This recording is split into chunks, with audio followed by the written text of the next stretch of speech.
जो सूरज से प्राप्त हो उसे ताप कहते हैं, जो हमें जन्म दे उसे माँ बाप कहते हैं, और जो मुगलों से कभी ना डरे उसे महाराणा प्रताप कहते हैं। नमन है उस हल्दी घाटी के शेर को।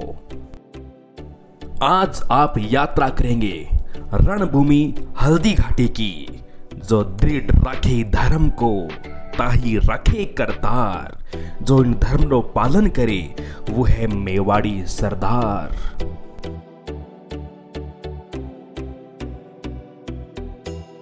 कहते हैं कि इस चमत्कारी भूमि को नमन किया जाता है।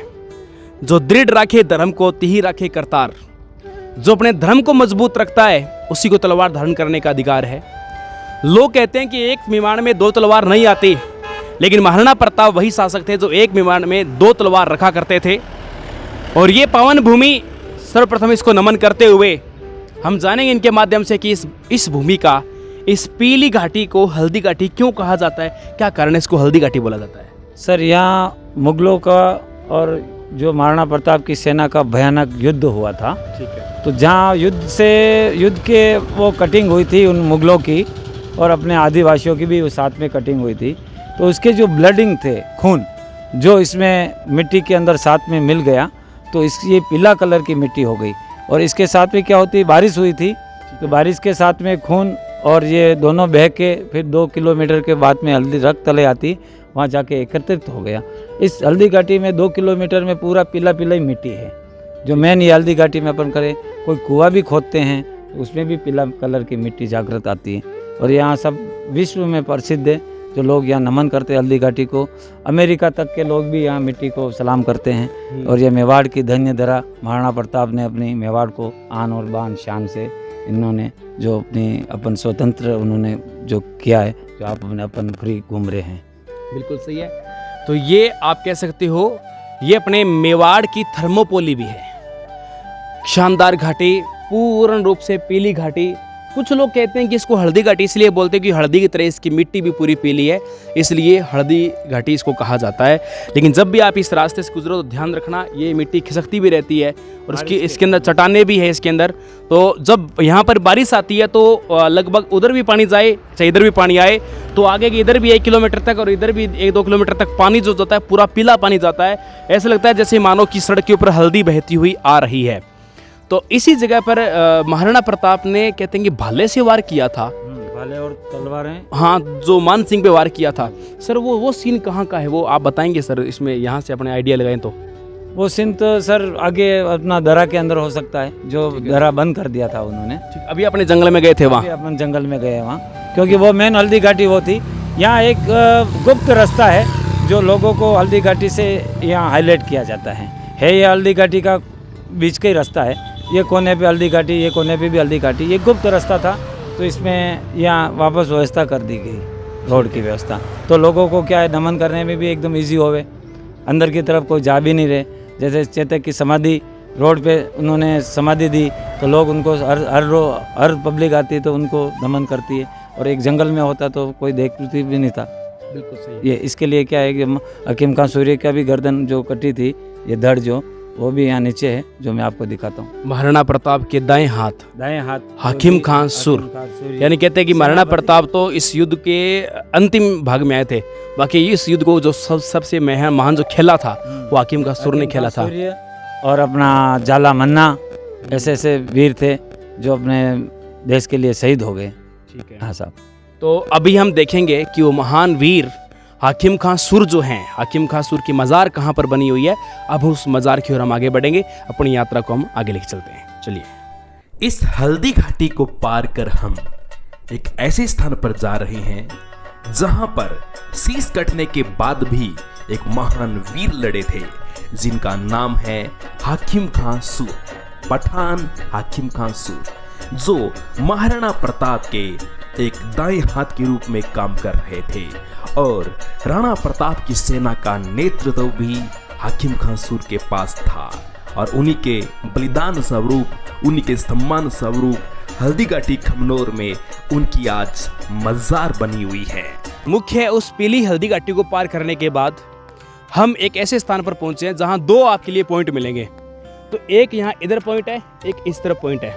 पहले आपके सामने वाला पॉइंट है, इसके बारे में बताइए क्या है। ये मेन हल्दी घाटी था साहब। ठीक है। हाँ, जो इसकी ऊंचाई जो है वो अपना 30-35 फीट ऊपर थी ये हकीम खां सूरी की समाधि। ठीक है। ये बहुत ऊंचा था, इसको काट के इसको थोड़ा डाउन किया गया है इसको।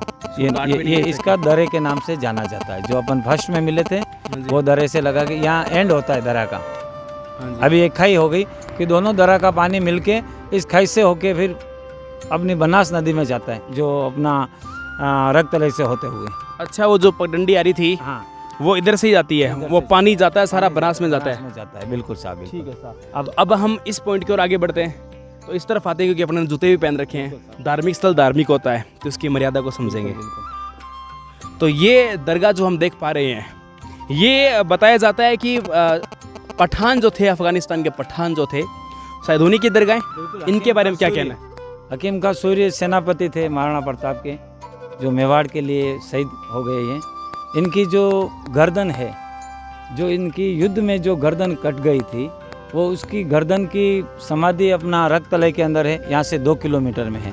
तब तक ये हकीम खां सूरी जी लड़ते लड़ते घोड़े पे 2 किलोमीटर आए और नीचे का जो भाग था इन्होंने यहाँ त्याग दिया, तो इनके नाम से 2 समाधि दी गई है। अच्छा, हाँ जी। हकीम खां सूर के शीश कटने के बाद भी वो लड़ते लड़ते यहाँ तक आए। मेवाड़ के लिए एकदम प्राण यहाँ न्योछावर किया उन्होंने। तो ये एकदम हकीम खां सूरी है, जिनको अपन हर टाइम पब्लिक यहाँ नमन करती है। जात से कोई लेना देना नहीं है साहब। मैं एक बात बता देता हूँ कि वो जो पुरानी लड़ाई थी वो एक स्वाभिमान की लड़ाई थी। यानी उस टाइम जात पात नहीं होती थी। यदि धर्म जात बड़ा होता तो एक राजपूत सेना में कभी मुसलमान सेनापति इस प्रकार से अपना बलिदान नहीं देता। मुसलमान की सेना आ रही थी अकबर की, और अकबर की सेना में नेतृत्व करने वाला राजपूत मान सिंह था। यानी वो लड़ाई जो थी वो एक गद्दी की लड़ाई थी, एक स्वाभिमान की लड़ाई थी, न कि धर्म और जात की लड़ाई थी। धर्म और जात की लड़ाई में और इस भ्रम में लोग आज मर रहे हैं।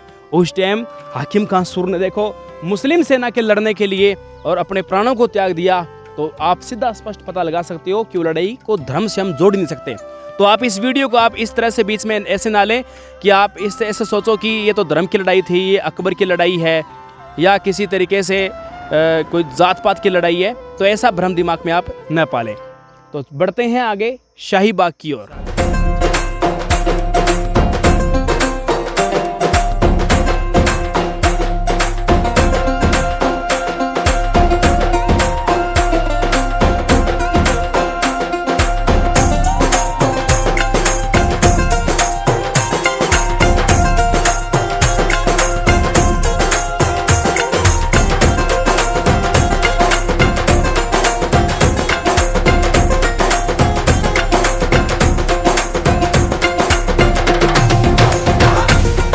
अभी हम बादशाह बाग पहुंच चुके हैं। हम पॉइंट टू पॉइंट कई कवर करते हुए आ रहे हैं। सारे पॉइंट कवर करते हुए हम बादशाह बाग में पहुंचे। तो ये बादशाह बाग, इसे बादशाह बाग ही क्यों कहा गया, क्या रीज़न था? सर, यहाँ महाराणा प्रताप और अकबर का युद्ध हुआ था। महाराणा प्रताप की सेना इन दोनों पहाड़ियों के ऊपर थी। दोनों ये सामने जो पहाड़ी अरावली पहाड़ी लगी यहाँ पे, ठीक है। यहाँ अकबर का पड़ाव था। तो ये अकबर के पड़ाव के नाम से इसको बादशाह बाग बोला जाता है, क्योंकि बादशाह का पड़ाव पड़ा था यहाँ। यहाँ अकबर रुका हुआ था उनका पड़ाव का, तो इसके लिए बादशाह बाग के नाम से जाना जाता है इसको। अकबर स्वयं तो आया नहीं था, उसकी सेना थी। और यहाँ पीछे एक मंदिर बना हुआ है। ये महाराणा प्रताप के बाद में एक देवी स्थापित हुई थी। तो ये भी चित्तौड़ से, कुछ बोलते हैं बुजुर्ग लोग चित्तौड़ से आई हुई है। रूपण माता का मंदिर है। ये 500 साल पुराना, लोग बोलते हैं 500 साल पुरानी ये देवी है इसका, रूपण माता। ठीक है। तो ये बादशाह बाग का ये महत्व है। आज एक आलीशान बाग बना हुआ है लोगों के घूमने के लिए, विजिट करने के लिए। यहीं पर ही बादशाहों का, अकबर की सेना का यहाँ पर पड़ाव डाला गया था और उनके यहाँ पर कैंप लगे थे। और ये जो पहाड़ी आप देख रहे हो, सामने भी आपके सामने एक अरावली की वादी है, पहाड़ी है। और इधर बैक साइड में भी आपके सामने यहाँ पर आप देख रहे हो पहाड़ी है। यानी कि बीच में एक दर्रा है और दोनों तरफ पहाड़ियाँ हैं। इधर भी आप देखोगे पहाड़ी है। तो ये पहाड़ी का जो इलाका आपको नज़र आ रहा है, यहाँ पर गुरिल्ला पद्धति के माध्यम से महाराणा प्रताप की सेना छुपी हुई थी और यहीं से आक्रमण हो रहे थे। भील जो थे तीरों से आक्रमण कर रहे थे, शायद ऐसा कुछ बताया जाता है ना। तीरों हाँ, ठीक, गोफन से भी आक्रमण कर रहे थे। तो ये यहाँ का सीन बताया जाता है। तो ये था बादशाह बाग। अब हम आपकी यात्रा को आगे लेके चलेंगे यहाँ से लगभग 2 किलोमीटर दूर है रक्ततलाई खमनोर गांव में। तो उस खमनोर गांव की ओर हम आगे बढ़ेंगे।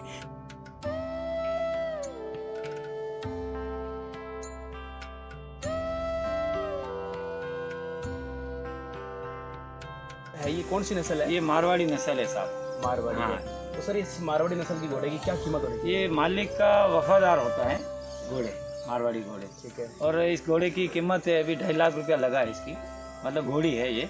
इसका नाम धीरज रखा गया। धीरज। धीरज तो मतलब इसका है वो, मतलब घोड़ी है, लेकिन क्या है अभी मस्ती बहुत करता था बचपन में, तो इसको बोला बेटा धीरज रखो, धीरज रखो, तो इसका नाम हमने धीरज धीरज ही डाल दिया। बचपन से बड़ा है अपने इसको? हाँ जी, ये हम 5-7 साल से रख रहे हैं।